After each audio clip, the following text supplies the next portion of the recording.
एक टाइम पे इंडिया से खबर ये आती है कि दुनिया में पहली फ्लेक्स फ्यूल एथनॉल पे चलने वाली कार इंडिया ने, उनके जो ट्रांसपोर्ट मिनिस्टर हैं उन्होंने लॉन्च किया। तो दूसरी साइड पे खबर ये आती है कि पाकिस्तान में पेट्रोल आज फिर 22 रुपये पर लीटर बढ़ा दिया गया है। एक साइड से खबर ये आती है कि इंडिया के प्राइम मिनिस्टर ने 200 रुपये पर सिलेंडर कीमत कम कर दी है गैस की। तो दूसरी साइड पर यह खबर आती है कि बिजली के बिलों में फिर से पाकिस्तान में इजाफा कर दिया गया है। कोई 20 लाख में गाड़ी नहीं आती। इवन कि आप 20 लाख रुपया लेके सेकंड हैंड गाड़ी भी ढूंढने चले जाएं तो वो भी नहीं आपको आएगी। ब्रांड न्यू तो आप बहुत दूर की बात रखें। इंडिया वालों की सोच, हमारे नेबर की सोच आज डेवलपमेंट की तरफ है और हम लोग रोटी कपड़ा और मकान का नारा लगा रहे हैं। हम लोग यहाँ से बोरिया बिस्तर पैक करके बाहर के कंट्रीज में जाते नजर आ रहे हैं। क्या आज़ादी का यही मकसद था? क्या इंडिया से अलग होने का यही मकसद था? भाईजान आप बिलीव करें, हम कहते हैं कि हम इंडिया से 100 साल पीछे हैं। मैं कह रहा हूँ कि हम 700 साल पीछे हैं हमसे। 700 साल जितना वो तरक्की कर चुके हैं। ठीक है। अब आज भी देखें कि हमारे मसाइल क्या हैं। रोटी कपड़ा मकान, पेट्रोल, घर का राशन, सबको समझ में आ रहा है कि कश्मीर हम नहीं ले सकते। ऐसे ही अपनी वो बल्लभबाजियां मारनी। कश्मीर आप उनको कहें जी हम नहीं इस पर बात करेंगे, ठीक है, कश्मीर आपका ही है। वो अभी एथनॉल की तरफ जा रहे हैं, वो फ्लेक्स फ्यूल की तरफ जा रहे हैं, अपनी गाड़ियों को उनके ऊपर शिफ्ट कर रहे हैं। हम आज भी पेट्रोल पे रो रहे हैं, वो चांद पे जा रहे हैं, हम पेट्रोल पे रो रहे हैं। वो वहाँ पे गैस की कीमतें कम कर रहे हैं। हमारे बलूचिस्तान में गैस मौजूद है, फिर भी हम कीमतें बढ़ा रहे हैं। हिंदू हैं और मुसलमानों से वैसे ही सबको जेलसी होती है। सर आप किसी भी फील्ड में उठा के कंपेयर कर लें, ठीक है, उनकी एथिक्स, उनकी मोरालिटीज़, उनके बिजनेस, हर चीज़ जो है वो हमसे 100 टाइम्स बेहतर है। आज की न्यूज़ आई है कि सिंगापुर के जो प्रेसिडेंट हैं वो एक इंडियन ओरिजिन से बन गए हैं। कल परसों न्यूज़ आई थी कि आने वाले टाइम के अंदर यूएसए के जो प्रेसिडेंट हैं वो भी इंडियन बनेंगे। तो नौजवान यहाँ पे हैं वो यही जितना उन्होंने पैसा जोड़ा हुआ है, जो कुछ किया हुआ है, वो यहाँ से बाहर निकलने की कोशिश करेंगे, अपना मुल्क छोड़ देंगे। मौका मिले तो आप जाएंगे? जरूर जाएंगे, आप जरूर। इधर गुलामी करने से अच्छा हम बाहर गुलामी करेंगे। हम मुसलमान हैं। अच्छा। हमारी ताकत है। कौन सी ताकत है? हमारे कलमे की ताकत है। हाँ ये बात है, ताकतवर अल्लाह के हुक्म से हमारे पास अल्लाह का नाम है, कलमा है, हम ताकतवर हैं। यहाँ से ज्यादा मुसलमान वहाँ पे है। वो ठीक है।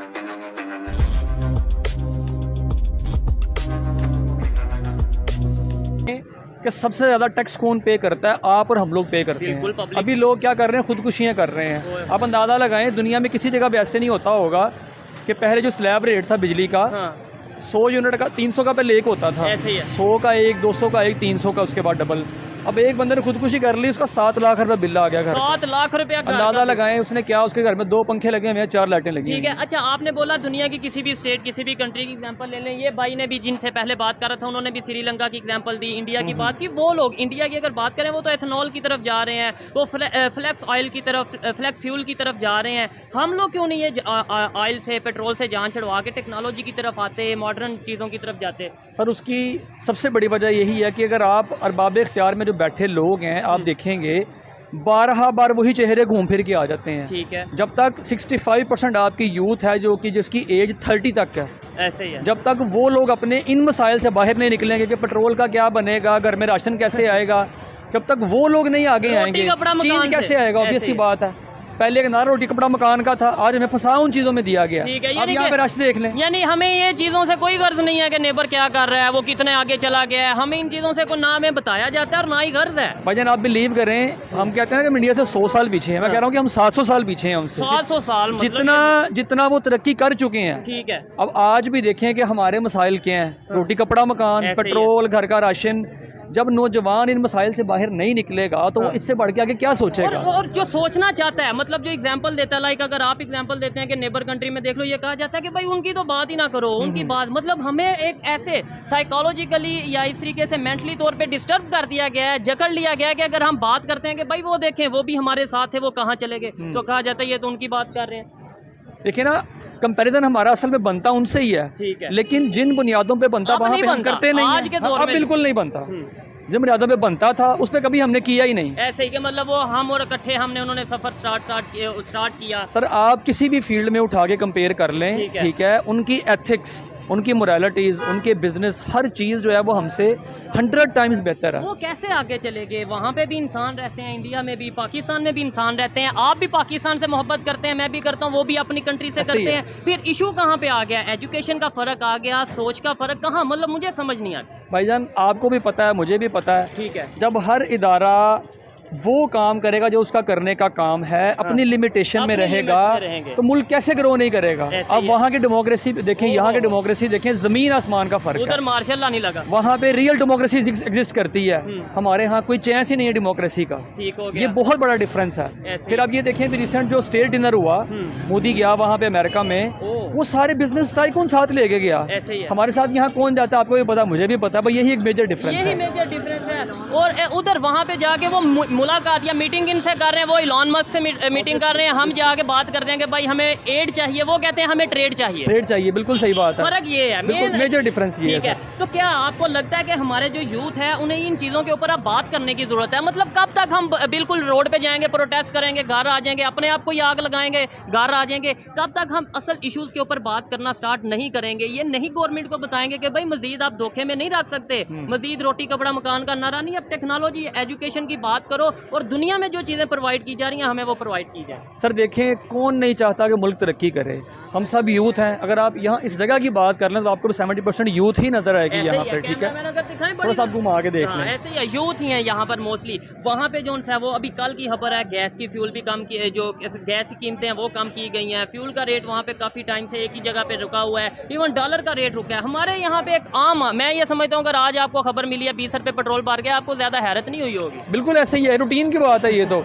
हर बंदे को पता है 5 रुपये कम होगा, 30 रुपये बढ़ेगा। 30 रुपये बढ़ेगा। और ये लोग मेंटली तैयार हैं इस चीज़ के लिए कि मज़ीद आगे महंगाई होने जा रही है, क्योंकि ये जो केयर टेकर गवर्नमेंट है ये तो समझे कि मेहमान है। ठीक है। इन्होंने जाते भी यही कहना है कि जी हम तो मेहमान के तौर पे आए थे, हमने बड़ी कोशिश की है, लिहाजा जो नई गवर्नमेंट है वो देखेगी क्या मामला चलेंगे आगे। लास्ट में ये बता दें, बड़ा अच्छा लगा इनसे बात करके, बड़ी ऑथेंटिक बात की, रैशनल बात की है। मुझे ये बता दें, हम बात करते हैं जी रशिया से ऑयल मिल जाए, रशिया से ऑयल मिल जाए, कभी हम कहते हैं सऊदीया से ऑयल आ रहा है, ये वो जो हम ये बिल्कुल साथ ईरान है, यहाँ से पेट्रोल क्यों नहीं ले लेते, क्या वजह समझते हैं? सर देखें, जहाँ पे आपके ताल्लुकात मामलात अच्छे हैं पर्सनल लेवल पे, बिल्कुल आप तो फ़ायदा वहीं से लेंगे। जब आप सिंसेयर नहीं है अपने मुल्क के साथ, आप अपनी सारी की सारी जो है, जो आपकी लीड शराफिया ऊपर बैठी हुई है, उनको सबको इकट्ठा एक मेज़ पे बिठा लें, तो हर किसी का कहीं ना कहीं पर्सनल इंटरेस्ट होगा। जब तक आपका इंटरेस्ट आपके कंट्री के लिए नहीं होगा, बेहतरी कैसे आएगी? कभी बेहतरी नहीं आ सकती। हमें नेबर से सीखने की जरूरत है। Obviously। 5-6 बंदों के पास और जाऊंगा, क्या इंडिया का मुकाबला कर सकते हैं मौजूदा हालात में, पावर के हिसाब से, ताकत के हिसाब से? जी कर सकते हैं, कैसे कर सकते हैं? हमारा जज्बा है, हमारी हुकूमत है। इधर आए जरा, इनको जवाब दें। कह रहे हैं कि हमारे पास जज्बा, हमारी हुकूमत है। हम मुसलमान हैं, अच्छा, हमारी ताकत है, कौन सी ताकत है? हमारे कलमे की ताकत है। कलमा की ताकत मैं आपको बता रहा हूँ, ईमान की ताकत से इंसान, मुसलमान जो है ना, ईमान की ताकत से लड़ता है जंग। 71 में क्या हुआ था, इन्फॉर्मेशन है? आपको भी पता है 90,000 की फौज वहाँ पे हथियार डाल रही थी। 93,000 की। हाँ जी, ईमान की ताकत नहीं थी तब। हाँ जी, बताएं, तब कहाँ गई? आपको बताया ना कि ईमान की ताकत यहाँ पे मुसलमानों में भी बहुत नीचे तक चली गई है। यहाँ पे सिर्फ इंसान है ना, जुबान से कहता है कि मैं मुसलमान हूँ, किरदार कोई भी नहीं हो किसी का। नहीं है, वो सिर्फ अपनी आवाम के साथ चलते हैं, ये अपनी आवाम के साथ नहीं चलते। हाँ, ये बात है। ताकतवर अल्लाह के हुक्म से, हमारे पास अल्लाह का नाम है, कलमा है, हम ताकतवर हैं। यहाँ से ज्यादा मुसलमान वहाँ पे है। वो ठीक है, आपकी मैं बात सुने, जंगे की तरफ क्यों जाते हैं, पीस की तरफ क्यों नहीं आते, प्यार मोहब्बत से बात क्यों नहीं हल कर लेते? वो करते हैं, हम नहीं करते। अब आप मुझे बताएं कि वो कौन करता है? ये गाइस फैक्चुअल बंदा है, मिलेगा मुझे, जो फैक्ट पे बात कर रहा है, हर बंदे को डिनाई कर रहा है। ये क्या कहना चाहेंगे? हमारे अंदर जो चीज़ें हमें बताई गई हैं, जो हमें पढ़ाया गया, आपको लगता है कि सही पढ़ाया गया? जो हमारे दिमाग के अंदर चीज़ें भरी गई हैं, लगता है कि वो सही है? नहीं ना सही। ये बंदा आपको बता रहा है। अब आप मुझे बताएं कि हम कहते हैं कि यहाँ पर उनका मुकाबला भी कर सकते हैं, उनसे जंग भी कर सकते हैं, 4 जंगें लड़नी हैं, नुकसान आज कौन उठा रहा है?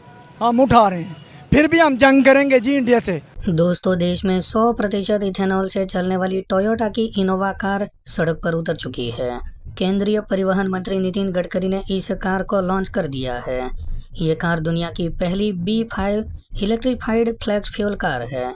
दोस्तों, ये इथेनॉल कार एक बहुत बड़ी क्रांति ला सकती है।